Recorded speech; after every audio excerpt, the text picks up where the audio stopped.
call me a loser. Not to my face and not behind my back either, but we both know that I don't fit in and that I'm just biding my time in middle school, waiting for high school and then college, after which I hope I can get a job where I'll be able to work by myself. It's not that I don't like people, but they make me uncomfortable. I feel like an alien dropped onto a strange planet, and that I always have to be on the lookout for clues and cues on how to act and what to say. It's exhausting to always feel like you don't belong anywhere, and then worry that you're going to say the wrong thing all the time. Real people seem so mysterious and, I don't know, high maintenance to me. People in books, though? I like them just fine. I read a lot, partly because when I was little and my dad couldn't afford sitters, he dragged me to the library for his study groups. He was in night school, and he's been there ever since. He'd sit me at a table near him and his classmates and give me a pile of books, a bag of pretzels, and some juice boxes. I wish I had $1 for every hour I've spent in the library, he always says. I have to agree, we'd probably never have to worry about money again. So now I don't feel normal unless I've got a book in my hands. And I feel the most normal when I'm lost in a story and can ignore the complicated situations around me that never seem to work out as neatly as they do in books. So, on that day, Matthew and Dylan and I were sitting in front of my house. It was a week after school let out for the summer. A completely bald woman drove up, parked in front of the house next door, and jumped out of her car. I knew she'd moved in a couple of weeks ago to house sit for our neighbors, professors on sabbatical. I'd seen her a few times from my kitchen window, but I hadn't spoken to her.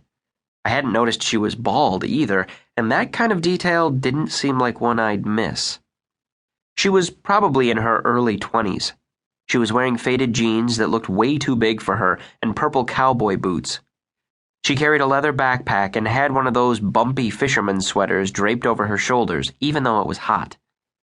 She saw me, waved, and headed in our direction.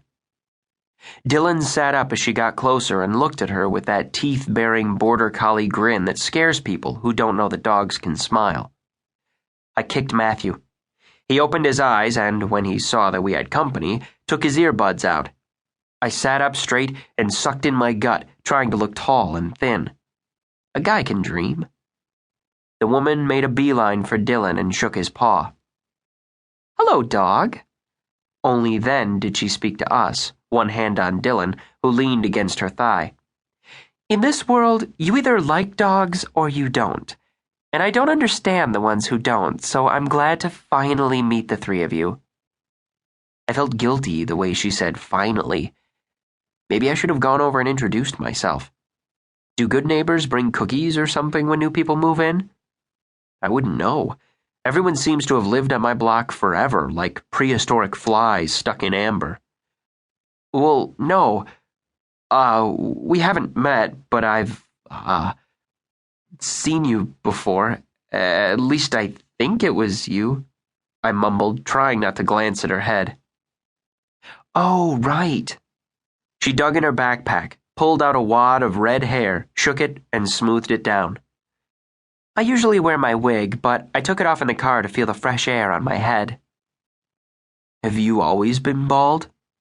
Matthew asked like it was a perfectly normal question. I would never have said anything about her being bald. One time, Jamie cried for 3 straight hours when a trim turned out to be something she called a 5-inch hack. So I figure hair is a tricky subject with girls, and not one you bring up if you can avoid it. My father says it's good manners to avoid discussing sex, religion, politics, and money in social situations. I think you should add hair to that list. Actually, it's a good idea to avoid discussing anything in social situations. A better idea is to avoid social situations in general. "Oh no," she said to Matthew. "I lost my hair during chemo." We must have flinched. She said more gently, "My name is Johanna Jackson, and I'm a breast cancer survivor." Up close, I could see that she had green eyes and freckles all over her face. She never stopped smiling as she looked from me to Matthew to Dylan, who was now lying on his back, paws in the air, begging her to scratch his chest. "I'm Matthew. This is Finn, and that's Dylan."